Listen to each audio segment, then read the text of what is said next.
ఇక డీటెయిల్స్ చూస్తే వైసీపీ అధినేత జగన్ కు ప్రతిపక్ష హోదాపై ఏపీ అసెంబ్లీలో స్పీకర్ అయ్యన్న పాత్రుడు కీలక ప్రకటన చేశారు. సభలో 10% సీట్లు వస్తేనే ప్రతిపక్ష హోదా వస్తుందని స్పష్టం చేశారు. ప్రస్తుతం ఈ సభలో ఏ పార్టీకి ప్రతిపక్ష హోదా రాదని తెలిపారు.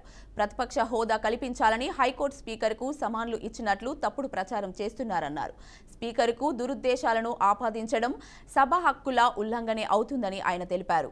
24 జూన్ 2024లో అభియోగాలు బెదిరింపులతో జగన్ లేఖ రాశారని తెలిపారు. స్పీకర్ కు దురుద్దేశాలు ఆపాదించడం సభా హక్కుల ఉల్లంఘన కిందకి వస్తుందని ఆగ్రహం వ్యక్తం చేశారు. 16వ శాసనసభ సభ్యుల ప్రమాణ స్వీకార కార్యక్రమంలో 21/6/2024 జరిగింది. కానీ స్పీకర్ ఎన్నిక మరణాడు అంటే 22/6/2024 నాడు జరిగింది. ప్రతిపక్ష నాయకుడిగా గుర్తింపు ఇవ్వగలిగితే అధికారం కేవలం స్పీకర్కి మాత్రమే ఉంటుంది. అందుకే సభ్యుల ప్రమాణ స్వీకార కార్యక్రమం జగన్మోహన్ రెడ్డికి ప్రతిపక్ష హోదా నిరాకరించడానికి సూచించిన అన్న వాదన సరికాదు.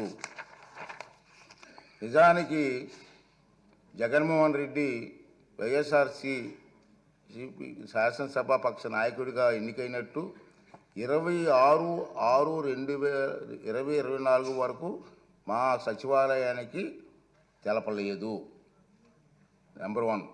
అలాంటప్పుడు జూన్ 26 కంటే ముందు అందున స్పీకర్ ఎన్నిక జరగకముందు ప్రతిపక్ష నాయకుడి హోదా గురించి నిర్ణయం తీసుకోవడం సాధ్యమా? ఇది ఒకటి గమనించవలసిన అవసరం ఉంది. ప్రతిపక్ష నాయకుడి హోదా ఎవరైనా అర్హులా కాదా అనేది కేవలం రాజ్యాంగ సూత్రాలు, కోర్టు తీర్పు